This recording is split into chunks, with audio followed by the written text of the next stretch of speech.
O Guilherme Miller, em 1818, estudando a Bíblia, sozinho, se deparou com o livro de Daniel, o capítulo 8. Repare bem, ele ficou vidrado no versículo 14, que diz o seguinte: ele me disse, até 2.300 tardes e manhãs, depois o santuário será purificado. E aí ele concluiu que 2.300 tardes e manhãs era uma representação de 2.300 anos. E que essa purificação do santuário se daria por ocasião da segunda vinda de Cristo. Então ele começou a calcular, e ele falou, então esse processo de anos se daria a partir do decreto para a reconstrução de Jerusalém, que seria em 457 a.C., 2.300 anos depois, cairia em 1843, e aí ele chegou à conclusão de que seria entre a primavera de 1843 e a primavera de 1844 que se daria a segunda vinda de Cristo. Ele ficou anos estudando isso e se convenceu e passou a pregar isso a partir de 1831 de maneira muito contundente e divulgou isso abertamente e muita gente creu. Mais de 100 mil pessoas creram nessa profecia de Guilherme Miller. Então foi esse movimento que originou o que nós conhecemos hoje como Igreja Adventista do Sétimo Dia. Só que Jesus não veio nessa data, ele estava equivocado. Mas vamos só parar um pouco nesse texto, como ele escorregou feio aqui. Porque, gente, o texto é autoexplicativo. Essa profecia aqui, ela tem uma explicação clara, está dentro do texto. E a pessoa ficou lá vidrada num versículo, não leu o contexto, não entendeu do que se tratava. Veja só, versículo 3. Levantei os olhos e eis que diante do rio estava um carneiro que tinha 2 chifres. Os 2 chifres eram compridos, mas um era mais comprido do que o outro e tal. Mais abaixo, veja só, parece um bode. Enfrenta o carneiro que tinha os 2 chifres e quebra os 2 chifres do carneiro. E esse bode se engrandece muito, mas ele tem o seu chifre quebrado. E no lugar dele surgem 4 reinos. Gente, quem conhece um pouquinho de história já sacou qual que é. O carneiro com os 2 chifres, o Império Medo-Persa. No seu lugar, quem é que vem? O Império Grego, o Império Macedônico.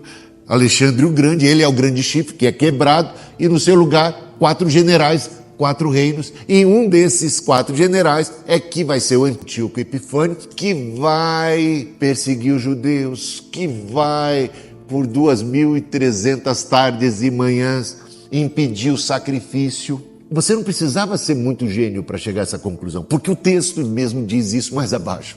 Acompanhe a leitura. Então, quando estava no auge do seu poder, o seu grande chifre foi quebrado e em seu lugar saíram 4 chifres bem visíveis, que cresceram na direção dos 4 ventos do céu. De um deles saiu um chifre pequeno, Antíoco Epifânio, que se engrandeceu na direção do sul, do leste e da terra gloriosa de Jerusalém. Ele se engrandeceu tanto que alcançou o exército dos céus, lançou por terra alguns desse exército e das estrelas e os pisou com os pés. Ele se engrandeceu tanto que chegou a desafiar o príncipe desse exército. Está falando de Miguel, que é o príncipe do exército de Israel. É o príncipe que protege Israel. Tirou dele o sacrifício diário e destruiu o lugar do seu santuário. Antíoco Epifânio entrou dentro do templo, profanou o templo, proibiu o sacrifício. Isso é história, gente. O exército lhe foi entregue com o sacrifício diário por causa das transgressões. Lançou por terra a verdade e tudo o que ele fez prosperou. Depois ouviu um santo que falava e outro santo lhe perguntou, até quando vai durar a visão do sacrifício diário suprimido e da transgressão desoladora que está sendo aí operada por esse Nico, por esse Antíoco IV? Até quando o santuário e o exército ficarão entregues para que sejam pisados os pés? Ele me disse, até 2.300 tardes e manhãs.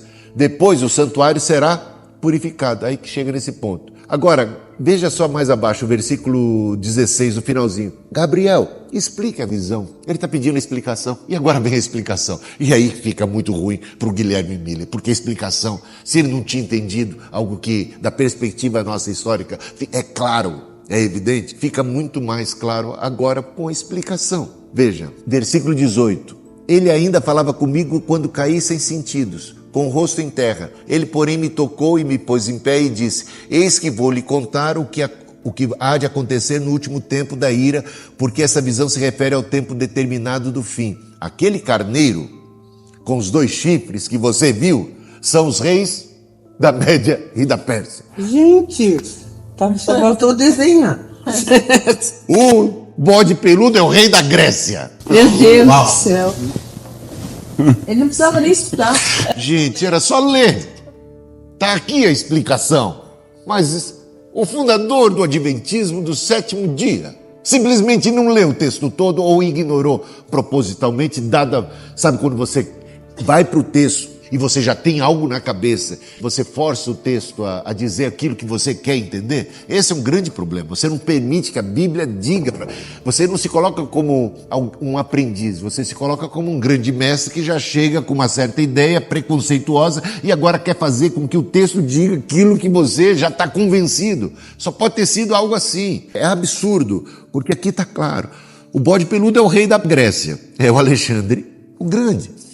E o chifre grande entre os olhos é o primeiro rei. O fato de o chifre ter sido quebrado, levantando-se 4 chifres em seu lugar, significa que 4 reis se levantam. Gente, isso aqui era profecia quando Daniel colocou. Mas para nós é história. Alexandre o Grande foi derrotado, no seu lugar o reino ficou dividido, porque os 4 generais brigaram, cada um pegou uma parte e constituíram cada um seu próprio reino. Antíoco Epifânio, Antíoco IV, ele vai para essa região que tem Jerusalém, que tem a Judéia.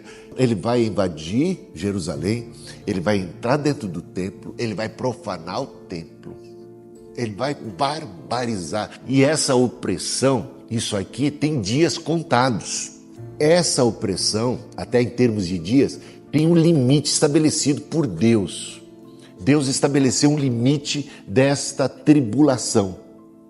Bom, está aqui explicado, é a história. Já aconteceu, mas a Igreja Adventista do 7º dia, que tem 22 milhões de seguidores hoje, começou com um erro grosseiro de interpretação e que eles carregam e sustentam até hoje. Não veio em 1843, não veio em 1844, na primavera, lá do norte, né, da região dos Estados Unidos. Então não veio entre uma primavera e outra, e foi uma grande desilusão. Aí aparece um tal de Samuel Snow, que diz: olha, você se equivocou porque você disse que viria na primavera, mas vai ser no outono. Porque se estamos falando da purificação do templo, isso teria que necessariamente se dar no Yom Kippur, dia da expiação. Não era na primavera, é no outono, em 22 de outubro. Gente, o próprio Guilherme Miller ficou meio ressabiado a princípio, mas depois ele falou: olha, faz sentido. E agora reacenderam a pregação, faltavam poucos meses então para a data de 22 de outubro de 1844, e aí uma efervescência e as pessoas ficaram esperando. Agora tinha data, antes só tinha um período, agora era a data, é 22 de outubro de 1844. Gente, chegou a data, mais de 100 mil pessoas esperando, muitos subiram nos telhados para esperar o grande dia. Cristo não veio, uma decepção terrível, tremenda, uma desilusão, um abatimento. O próprio Guilherme Miller, fundador, e outros líderes do Adventismo, um grupo grande desses 100 mil, uma boa parte simplesmente reconheceu que nada, absolutamente nada aconteceu em 22 de outubro de 1844, que havia sido realmente um erro. E o Guilherme Miller escreveu uma carta aberta para todo mundo, pedindo desculpas e reconhecendo o grave erro e se lamentando por todas as mazelas causadas. Porque as pessoas que esperaram a vinda de Cristo venderam suas propriedades, investiram tudo na proclamação dessa mensagem. Houve coisas assim muito drásticas que aconteceram. E ele pediu perdão por tudo isso. Dividiu-se aquele grupo de cerca de 100 mil pessoas em 3 grandes grupos. O grupo do Guilherme Miller, que foi expulso da Igreja Batista. E ele então constituiu um movimento, uma igreja continuava crendo que o Senhor Jesus Cristo voltaria, mas ele não estava mais marcando data, e ele reconheceu que houve um erro grosseiro, tipo da pessoa que tirou o time de campo, falou, errei, saiu fora. Então, boa parte desse movimento reconheceu que foi uma gafe tremenda, e por isso a gente vê que esse Guilherme Miller era uma pessoa sincera, era só uma pessoa ignorante de muitas coisas, inclusive de textos onde Jesus Cristo deixa claro que ninguém vai saber a data e a hora da vinda dele. Tem, por exemplo, Mateus 24, 36, Jesus diz, porém, a respeito daquele dia e hora, ninguém sabe, nem os anjos do céu, nem o Filho, senão somente o Pai.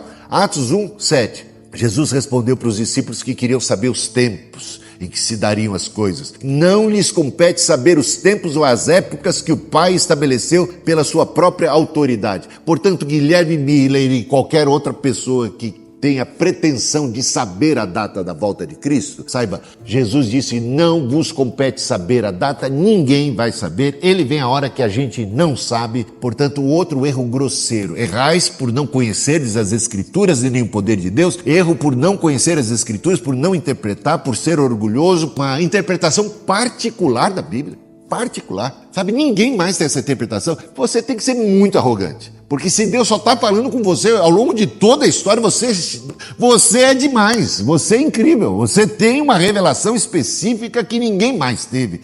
Gente, e essas coisas realmente levam a esses absurdos.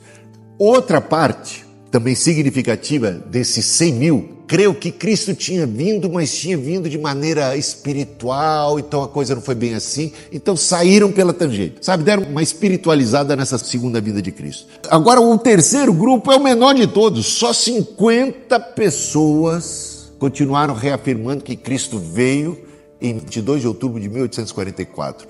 Um tal de Hiram Edson trouxe a seguinte revelação, ele veio para o Santo dos Santos, ele saiu do lugar santo, no santuário celestial, e foi para o lugar santo dos santos, para completar a obra de expiação. Um erro chamando outro erro, um abismo chamando outro abismo. 50 pessoas apenas acreditaram nisso. Guilherme Miller, o fundador, falou, isso não está com nada, isso é conversa mole. Ou seja, a gente pode dizer que o Guilherme Miller não morreu adventista do sétimo dia, o fundador. Não, ele não creu nisso. 50 pessoas apenas, para justificar essa gafe tremenda, uma heresia do tamanho de um bode ou de um bonde, que é a teoria de que Cristo veio, fisicamente veio, mas num santuário celestial e entrou no Santo dos Santos só em 1844. Até então, ele não podia interceder por nós no Santo dos Santos. E pior que eles acreditam até hoje. Até hoje, isso aqui é doutrina fundamental do Adventismo do sétimo dia. Baseio isso em Levítico, capítulo 16, que fala do dia da expiação, quando o sumo sacerdote entrava no Santo dos Santos somente uma vez ao ano. Só o sumo sacerdote entrava no Santo dos Santos para fazer expiação pelos pecados do povo. Havia um sacrifício de cardeiros, às vezes sacrifício de novilho, e havia também 2 bodes, um era sacrificado ao Senhor, cujo sangue era colocado depois sobre um outro bode, que era o bode emissário, que era enviado para o deserto. Você pega lá Levítico capítulo 16, versículo 7. Também pegará os 2 bodes e os porá diante do Senhor à porta da tenda do encontro. Lançará sorte sobre os 2 bodes, uma sorte para o Senhor e outra para o bode emissário. Arão fará chegar o bode sobre o qual cair a sorte para o Senhor e o oferecerá por oferta pelo pecado. Mas o bode sobre o qual cair a sorte para bode emissário será apresentado vivo diante do Senhor para fazer expiação por meio dele e enviá-lo ao deserto como bode emissário. Esse bode emissário então faria expiação pelos pecados. Só que os adventistas dizem o seguinte, que o bode que é oferecido ao Senhor é Jesus Cristo. E o outro bode, o bode emissário, que faz também expiação, igualmente expiação, como o texto aqui diz, é Satanás.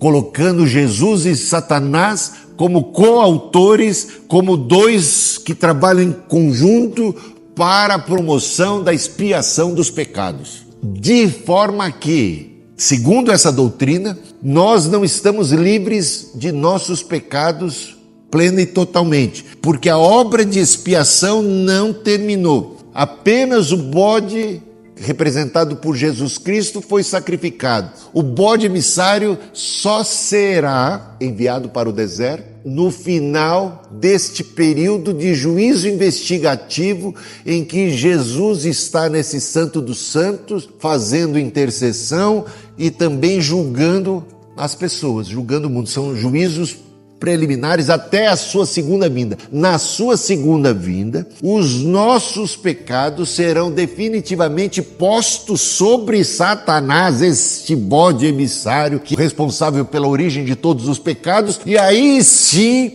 nós nos veremos livres de nossos pecados. Portanto, não está consumado. Pasmem, não está consumado. O diabo participa como nosso Redentor, ele vai carregar sobre si os nossos pecados.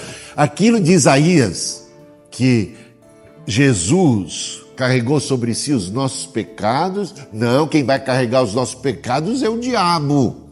Eu fiz uma tabela, uma comparação entre o que é o ensino adventista sobre o juízo investigativo e o que é que diz a Bíblia.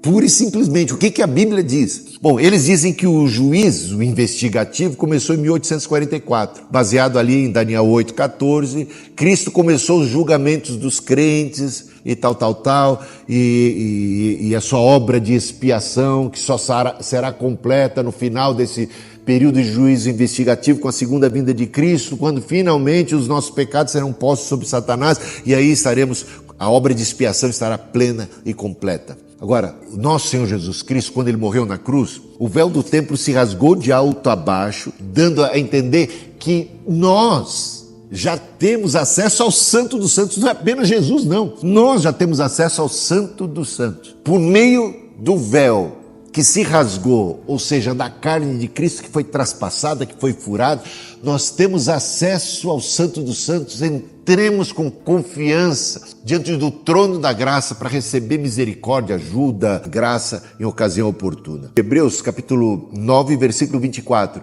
que ele está nesse Santo dos Santos e ele intercede por nós, diz já desde a primeira vinda, e não em 1844. Não vai ser em 1844 que ele vai finalmente entrar no Santo dos Santos para interceder por nós. Ele já é o nosso intercessor. Temos grande confiança, porque temos em Jesus o nosso supremo sacerdote que vive a interceder por nós, cotidianamente. E não passou a interceder por nós no lugar Santo dos Santos em 1844. Não foi em 1844 que ele entrou no Santo dos Santos. Ele já entrou, o véu já se rasgou, já por ocasião da sua própria morte. Exatamente. Bode emissário é o ensino do Adventismo como uma figura de Satanás. Acredita que Satanás finalmente levará a culpa pelos pecados que nós confessamos e estamos arrependidos deles. Somente Satanás vai carregar isso para a gente se ver totalmente livre desta culpa. Vai recair sobre Satanás. Só que a Bíblia diz que Cristo é o nosso único Salvador. Ele é aquele que carregou sobre si os nossos pecados. Jesus é o Cordeiro de Deus que tira o pecado do mundo. Isaías 53 diz que ele carregou sobre si os nossos pecados e pelas suas chagas nós fomos sarados. Outro ensino dos adventistas, continuidade da expiação após a cruz. A obra de Cristo continuou no santuário celestial, segundo o Adventismo, e inclui o juízo investigativo. Só que a Bíblia é clara, enfática. Jesus completou essa obra na cruz. Hebreus 10, 12 a 14 afirma que Cristo ofereceu um único sacrifício pelos pecados de maneira cabal, completa, definitiva. Ele disse: está consumado. Na cruz cravou todo o escrito de dívida, venceu principados e potestades, triunfou sobre tudo isso na cruz. O outro ensino deles é a limpeza do santuário celestial. limpeza do registro de pecados nesse santuário celestial. Bom, a purificação completa pelo sangue de Cristo, que a gente vê lá em Hebreus 9:12, diz que Cristo entrou uma vez por todas, obtendo redenção eterna. Cristo atua como defensor no tribunal celestial. Isso só a partir de 1844, não é complicado. Cristo é o nosso advogado, o nosso justificador. João já dizia isso. Filhinhos, se alguém pecar, temos em Cristo um advogado. Temos ele como nosso advogado desde sempre. E não a partir de 1844. É simples assim. Marcação da data do retorno de Cristo. Cristo não vem, grande decepção, inventa-se desculpas esfarrapadas e mais doutrinas erradas.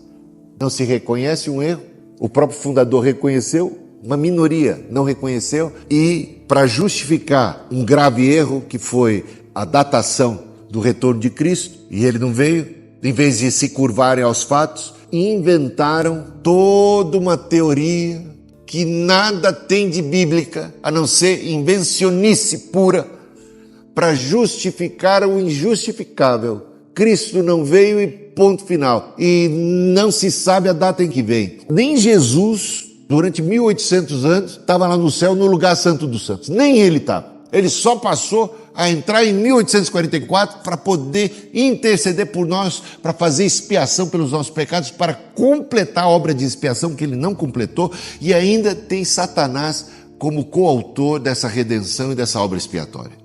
Gente, é muito absurdo, é um erro gravíssimo. 22 milhões, só hoje vivos.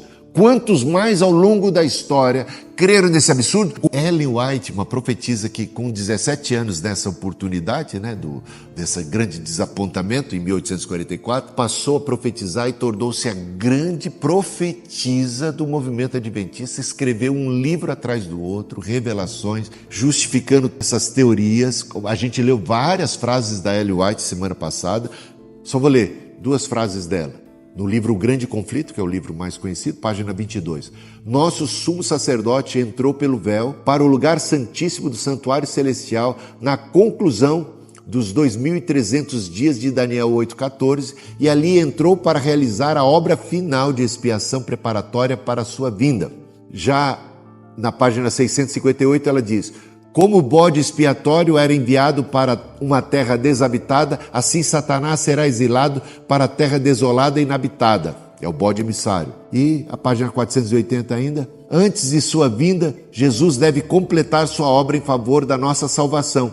Ele veio ao santuário celestial. Ele intercede em favor de seu povo. Até então, não intercedia, não estava no lugar celestial apto para interceder.